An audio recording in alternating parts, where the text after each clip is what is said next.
Welcome to today's podcast. I'm excited to announce a brand change. So we're now going by the name, The Entrepreneurial Accountant, Blood, Sweat, and Balance Sheets. I feel like it very much summarizes what the last 7 years of my life has been like. So excited to do that. And with that, our first guest for today, former entrepreneur, which I'm really excited to have on, Rob Meinhardt. Personally has meant a lot to me. We've been working together for the last 7 years, mentor, advisor, and very involved in FloQast. So welcome to the podcast, Rob. Excited to have you on. Thanks, Mike. It's awesome to be on your podcast. It's been awesome to see this thing grow. And I'm glad you finally asked me to be a guest. I was a bit offended over the years that you never got me on here. So, well, that's why I love the brand change, because I don't have to only talk to CFOs now. I can go much broader with it and have interesting conversations with people like you. Terrific. I'm stoked. Let's do it. Yeah. So I was hoping just for the audience to get to know you a little bit better. So if you wouldn't mind running down, I don't know, if you want to talk about personal stuff, go through that. If you want to chat about, and we'd love to hear a little bit more about your career so we have some context. Okay, well, terrific. I live in California, up in the Bay Area, Silicon Valley, near Stanford University. I've got a nice family with 3 kids and a great wife. And I've spent my whole career in technology, actually. And I like to say that I've never started my first day at a company with more than 5 employees. So that's probably unique. I don't think many people can make that claim, but I've just always loved the idea of being part of building something and starting it from the beginning. That goes back all the way to when I was a little kid going off to summer camp, selling candy on the school bus to other kids who were, starving to death, driving through the Central Valley. But my career journey has been interesting. Like I graduated a degree in economics. I did that because where I went to college, it was the closest thing to business that they offered. Honestly, I knew I wanted to be in business, but it was just the only degree remotely close. And I took that and joined a little consulting firm in Palo Alto and got involved with doing consulting for high-tech companies, some of which were super small, some of them were a little bigger, some went public, some went out of business. And it was just a great journey working for, over 8 years, maybe 50, 60, 70 clients over that period of time. And I learned a lot in the trenches, just kind of, probably being one step above my pay grade in board meetings and this sort of thing, working on different advisory and strategic projects. And then are there any, sorry, but like that, that idea of getting around and seeing a bunch of different companies is huge to me. Are there any stories you remember in particular that were like really great learning lessons? Yeah, there were a few. And obviously this is a great fit for people who might be CPAs or accountants who are working on a lot of different client projects. And they have that opportunity to learn about a new business every time they do that, even though the work might be relatively consistent across the business stories are different. Yeah. I guess I would tell you 2 things that were, one's kind of funny anecdote and maybe one's something that I learned. The funniest one was I think it might have even been my very first client meeting. My boss was on the board of a company called Sybase, which many of you probably have heard of. It's a big database company. At the time was, on par with Oracle size-wise. Like those two were duking out in the marketplace. And it was my first business meeting. And I walked in as a board meeting and my boss was presenting. He had me in the back. I was a little analyst. And the founder was this guy named Bob Epstein. And he walks in. And he looks around the room and he says, "I know everybody here except you." And he points to me and I practically crapped my pants because I was probably 22 years old. But that was sort of my first introduction to like a board meeting and being just literally called out, like, "Who are you? Why are you here?" So what do you remember what you said? I think I just bumbled through like, I'm with him, I'm with the big man or what have you. I'll tell you another anecdote that was, I would say, pretty life-changing for me, even though it was really early on in my career. We were doing this consulting work and it was for a lot of different, a lot of projects were like strategy projects. Like, which of these 3 products should we bring to market next? Or how should we structure our indirect channel go-to-market strategy? Or how might we change our pricing to get greater penetration of the market? These sorts of questions. And so I was probably 6 months into my job working on something, and my boss would typically hand me something like, "Go analyze this, go find this information, et cetera." And we were sitting there pulling stuff together, and he was normally the guy who would kind of pull together the conclusions. I was a junior, like right out of school. And at one point, he just looked at me and said, "Rob, what do you think about this?" And like whatever the question was, I don't remember what the exact business situation was, but he just looked at me It was the first time as a junior person, he looked at me and said, "What's your opinion? Like, what do you think is the answer?" Right. And I realized at that point that I wasn't thinking big picture. I wasn't trying to answer these questions on my own. I was just kind of going off and going through the motions. And that really taught me to like think bigger about business problems and to realize that being present made me sort of culpable or responsible for what those answers were, and that I should have an opinion. So that's something that I think is pretty interesting for people to think about. They're actually like an accounting correlation. I don't know if I've told you this story before, but our first close doing deferred revenue at Cornerstone, I was so heads down, and I was working 80 hours a week to try to make this happen. I was like, yeah, I finished deferred revenue. I'm done with it. And our CFO was like, how much do we have? And right. I had I couldn't tell you 20 million, 40 million. All I knew is I had booked every contract. So I was done. But yeah, there was like no higher level thinking going into it. Yeah, no, that's exactly right. And I think a lot of people kind of get stuck in their career because they're not thinking that way. Like in consulting or accounting, maybe you see it a little bit more. But I remember being on this one client project for a healthcare company in Los Angeles. And I was doing day-to-day work with another business analyst on the team who worked for the company.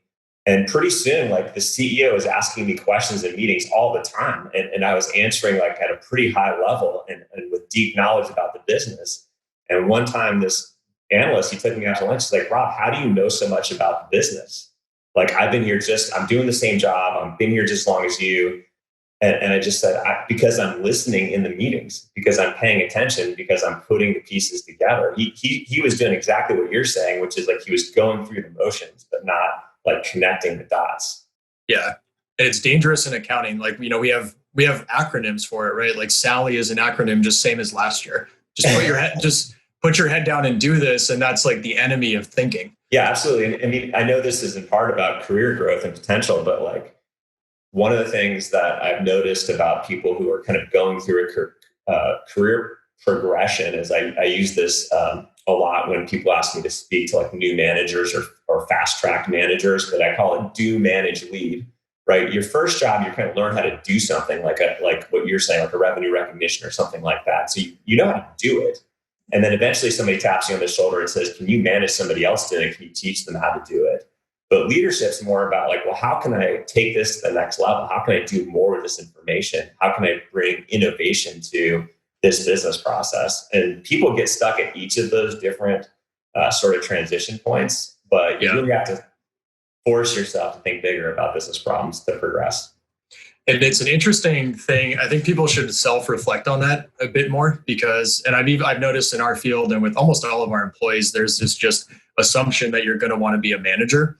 Mm-hmm. Right. But managing isn't quite as fun as it's all cracked up to be. Like I didn't manage a ton of people previously. And now I've realized that when you look at the do, manage, lead, I prefer doing and I prefer leading. I don't like the managing part of it, which is weird. But I'm like, you've seen how I operate. If I want something done, I'd rather just do it. No, I'm the same way. I mean, I wonder if that's sort of an entrepreneurial background type of thing. I mean, I didn't finish my background for the listeners, but like I've been on the founding team of at least 2 or 3 companies, one that went public and one that was sold to Dell. And I can tell you unequivocally that for me, the same thing's true. Like I like to just do the work. I enjoy doing the grunt work. I don't mind doing it at all. I hate doing we've talked about this before. I hate doing HR reviews. I hate dealing with this kind of stuff. But I also loved being a CEO, like and being a leader and like building a company at that level too. They were both like very natural for me. And I think the middle step was just like a painful interim step. Right. Well, so that segues really nicely. Like I'd love for you to tell the case story a bit more because it's super impressive. And then I want to talk about how you transitioned into Dell because that must have been challenging. Yeah, I mean, the high-level case story is kind of interesting because people oftentimes call, you probably get this too, where you're starting at this in your career. People call you up and they want career advice. They want to talk about where they're taking their career. And they'll often say something like, "I really love to be an entrepreneur like you. I want to start a company."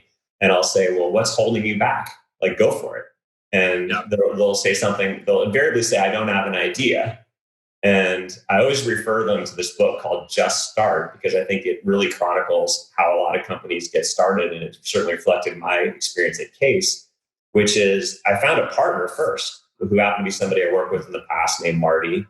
And we both knew we worked really well together. And our idea in starting KACE Networks was very simple. We want to start a company together. That was it. Like, we didn't know like it was going to be accounting, systems management, hotels, or whatever. We didn't know what it was going to be. We just knew that we were destined to start a company and that we wanted to do it together. And the whole premise of the book is that you basically head off in a direction. It could be just that simple, and you place a bet, like your maximum allowable loss. Like, I'm willing to spend 30 days working through what company might that be, and after 30 days, would I be willing to re-up the bet for another 30 days? And you kind of proceed along those lines. But anyway, to make a long story short, KACE was a systems management software company. We helped businesses like FloQast manage their PCs and servers and mobile devices on their networks. And we grew it from scratch. We bootstrapped it. We didn't pay ourselves, 0 salaries for 2 years. We plowed every month that dollar we made back into the business. And we grew it from 0 to about 20 million in revenue. And then we're very fortunate. There was a lot of interest in our business. A number of the bigger players in the space were interested in possibly buying us. And ultimately, Dell put an offer forward that was attractive. It was a really interesting story, actually, meeting with Michael Dell for the first time, and him expressing interest in the company was pretty fun. But and then inside of Dell, we were able to take it global and grow it up to about 150 million before I ultimately left Dell. So that's kind of the high level picture, but maybe you want to drill in on some of those points. Yeah, like that Michael Dell meeting, because for someone like you or I, that's a celebrity meeting in many regards, right? So, and I remember you telling me the story, but I think it'd be helpful just like how people to understand how he approached that conversation.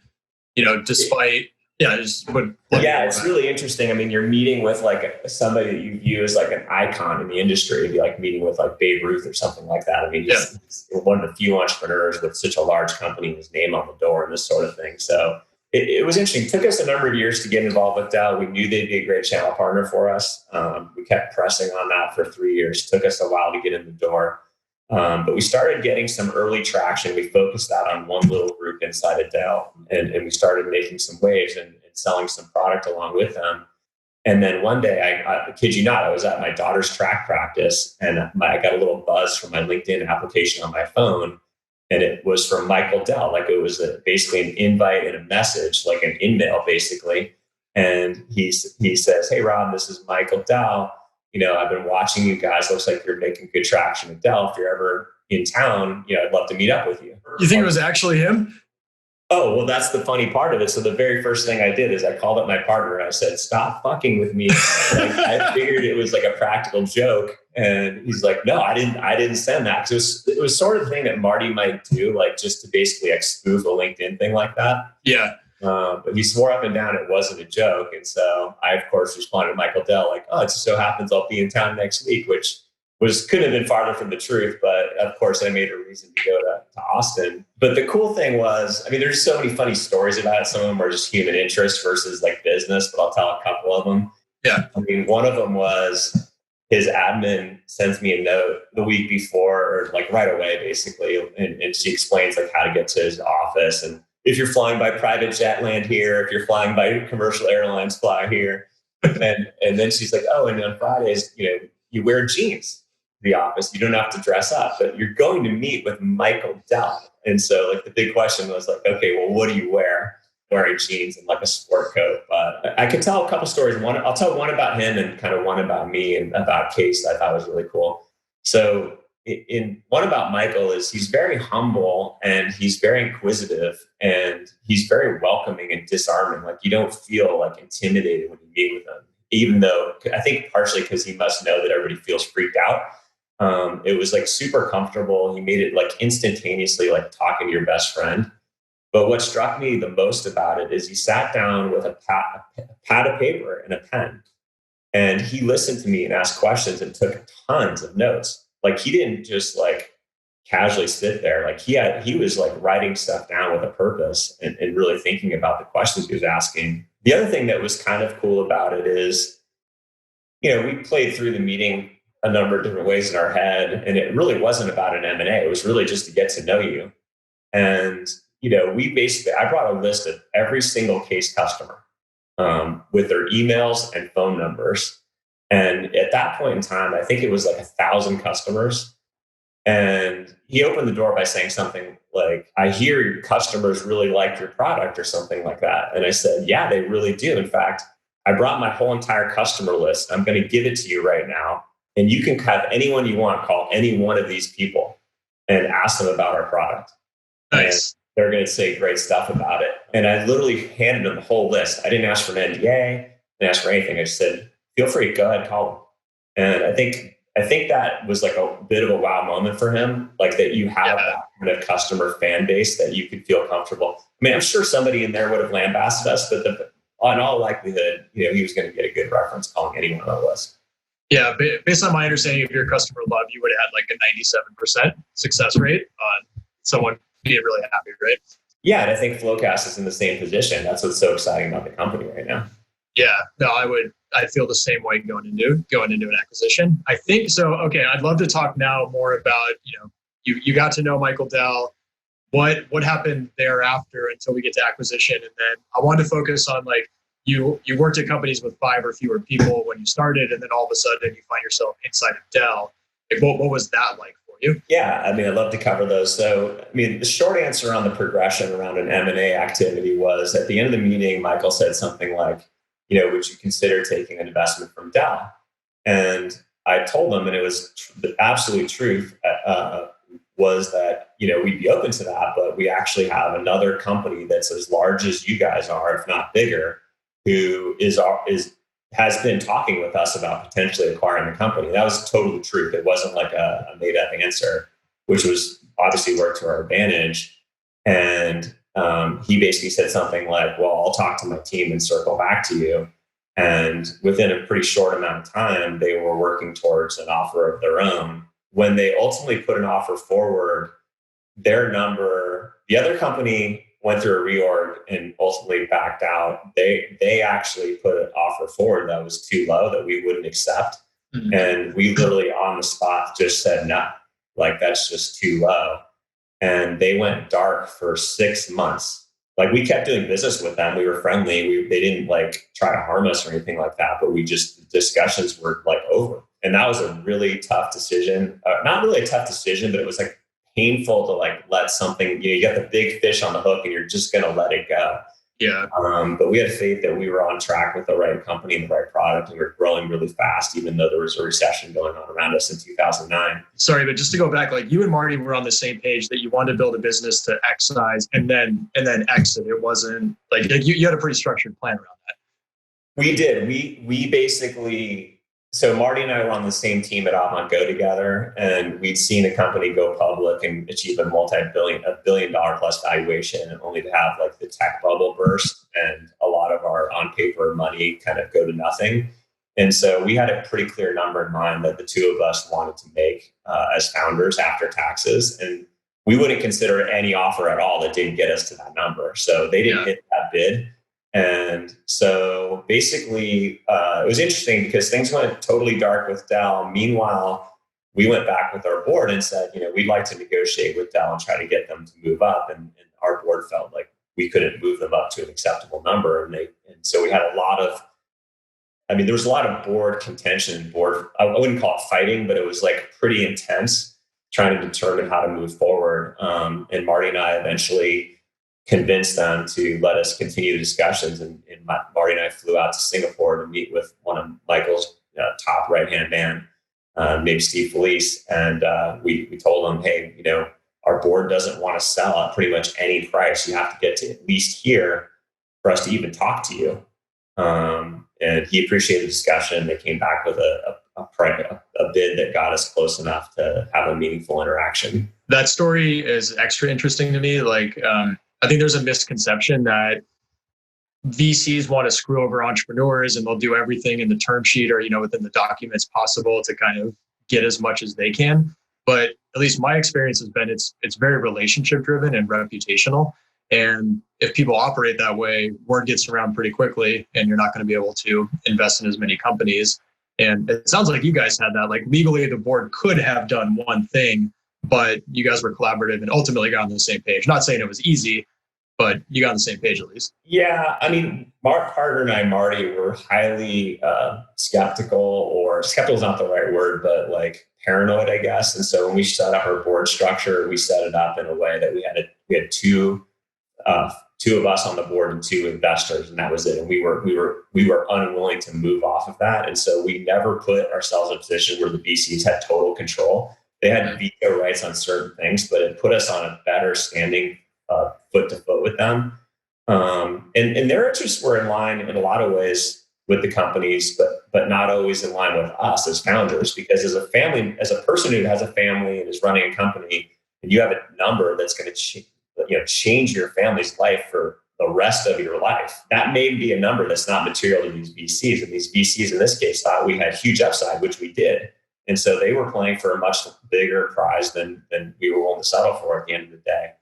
And so that did create a little bit of misalignment, but at the end of the day, they're bigger and willing to press hard to get the number they wanted. Actually, it helped us achieve a substantial premium over the first Dell offer. And so even though we took a lot of risk by saying no and that sort of thing, I think it ended up playing out to everyone's advantage. All right. So now what was it like transitioning into a big company? It was interesting. I mean, Dell's an extraordinarily well-run company. I mean, it's a big business. So you have some of the trappings of big business, which are like, big HR, big legal, these sorts of things. But in terms of being like having impressive people, I was blown away, honestly. Like I would hire a top performer at Dell any day of the week. They have a really good process for hiring, and they have an even better process of vetting out who they move up the ranks.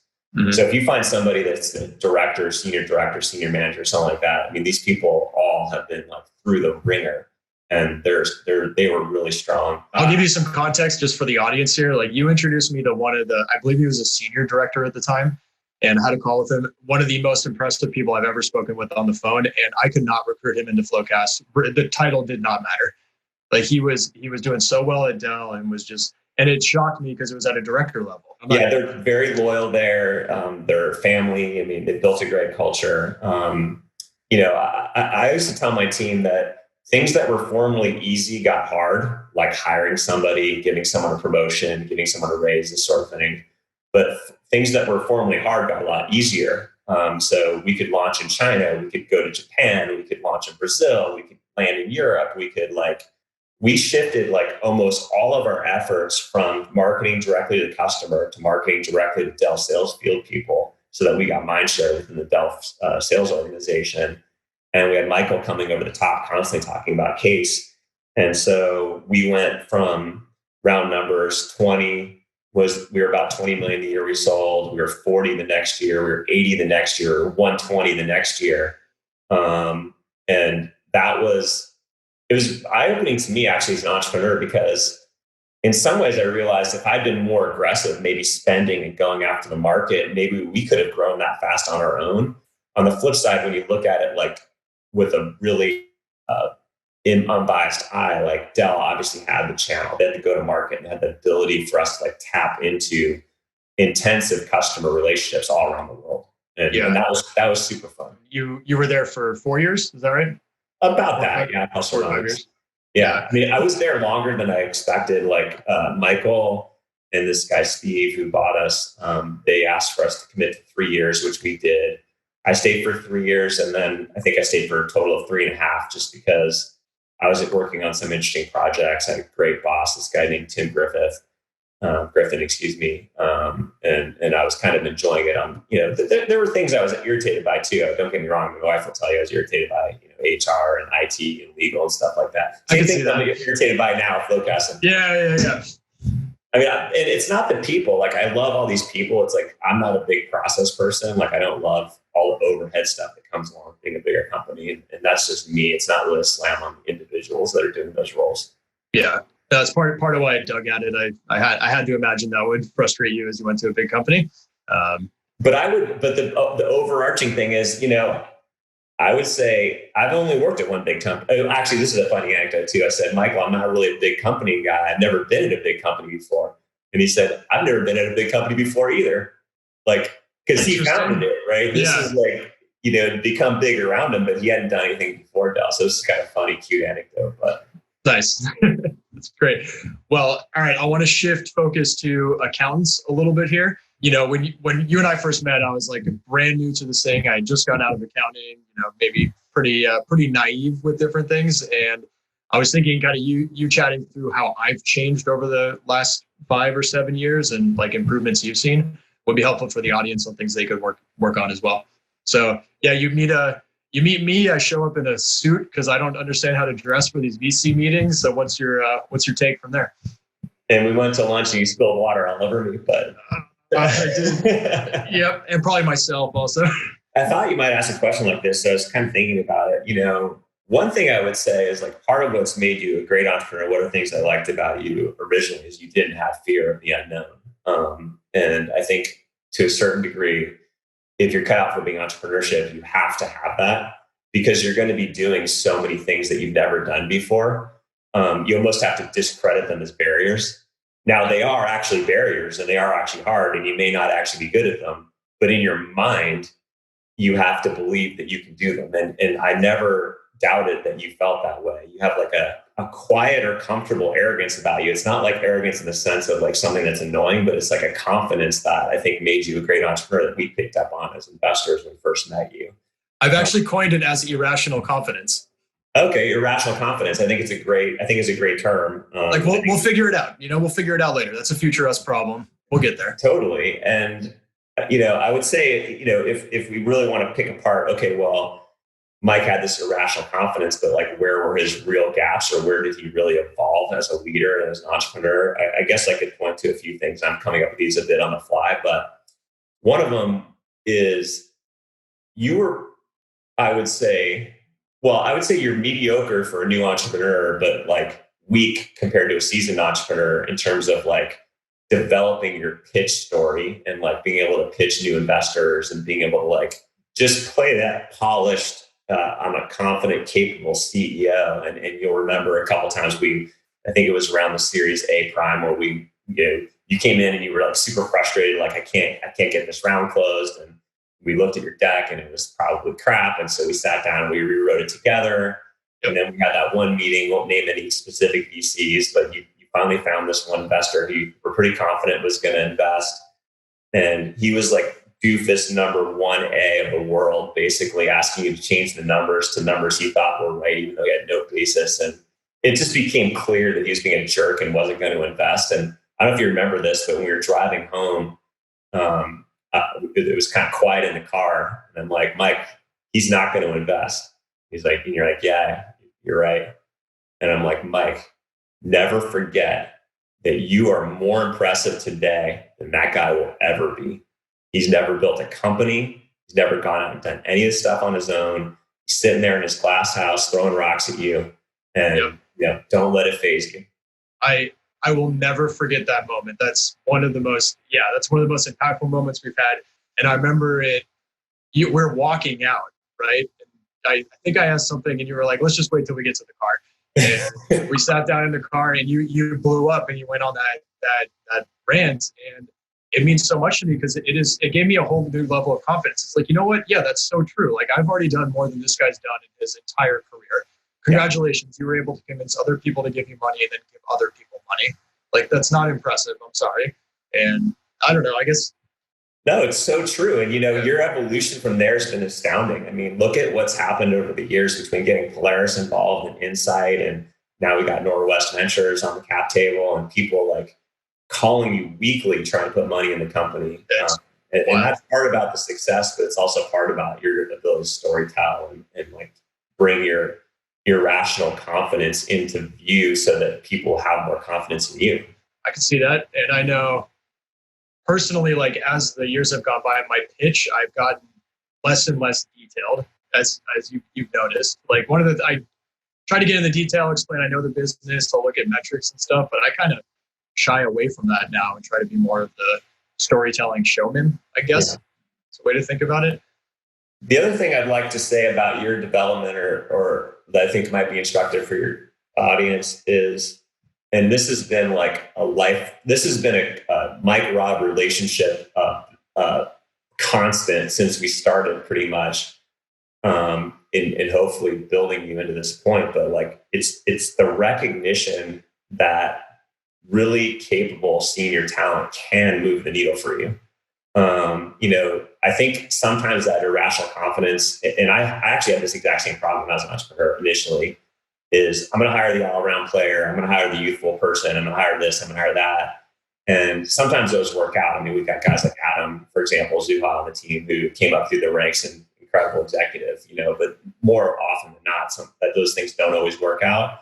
And getting you to a point where you recognize the value of hiring somebody like a Ken Sims or, a Jill or somebody like that, I mean, I think has been an awesome evolution, and to see how FloQast has such a maniacal focus on talent and hiring and figuring out like what the right profile is I think it's a core competency of the company now. And it's something that you weren't really great at initially. I'll just tell you, I had to see a great person before I got on board with it, fitting in at FloQast and operating. And it started with Win, I would say. And, for those who don't know, I went ahead and just hired all of Rob's old people to come work for us. So that was a great move. Rob definitely putting in a good word to help get those people in the building. But Win was our CMO and helped get things off the ground. And that was my first okay, I get it. He knows what's up, what's coming, and can help us plan for what's coming now. And then Ken coming in here was obviously huge. He is now our CRO. And then Jill, I had a couple of misfires on the VP of sales, but Jill is amazing. And I realized I used to be I'm a control freak. They're so good that I don't feel like I have to be a control freak under any of those groups now. So I can focus on different things that are maybe even more forward thinking than that. So I agree. It's been tough, and I just kind of had to see it for myself. But now I'm a big fan of executives. It allows me to do more stuff that I enjoy.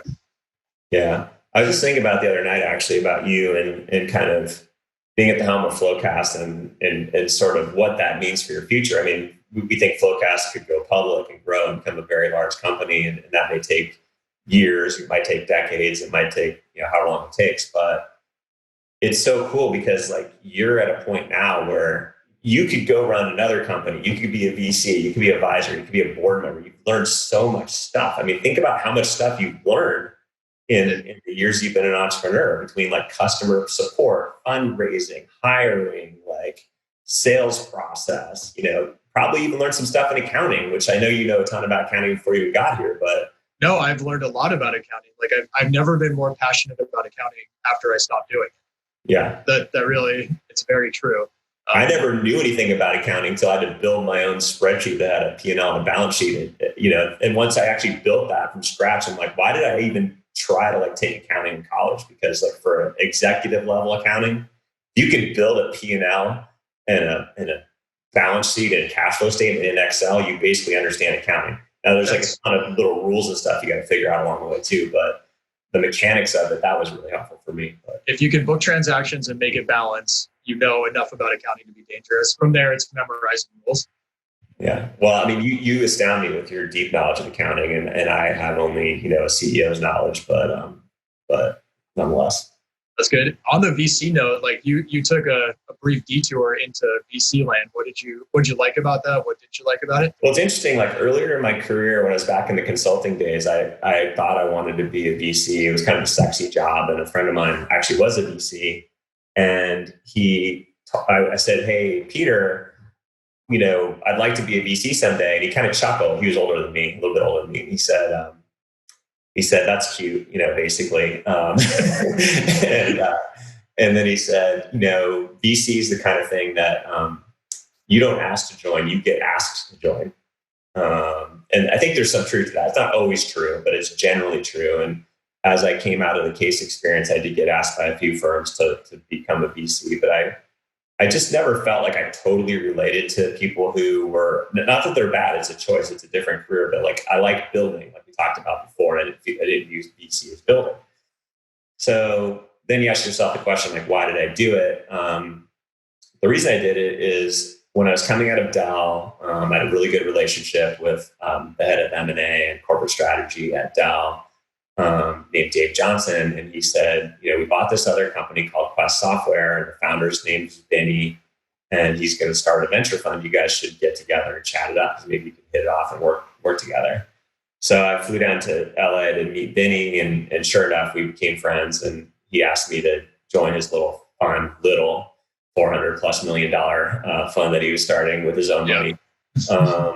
But I did that because I like Vinny, but I think more importantly, I thought things would be different because it was a family office, not a traditional VC fund, and he was coming at it from an entrepreneur's mindset. And I thought that would be sufficiently different from a traditional VC fund that it'd be interesting and engaging for me. And it was to a large extent. But I think the big thing that caused me to second guess, whether I should stay in it was I started to lose that sense of building. Putting money into a company arguably is building, but I like being part of the creative process of building a company.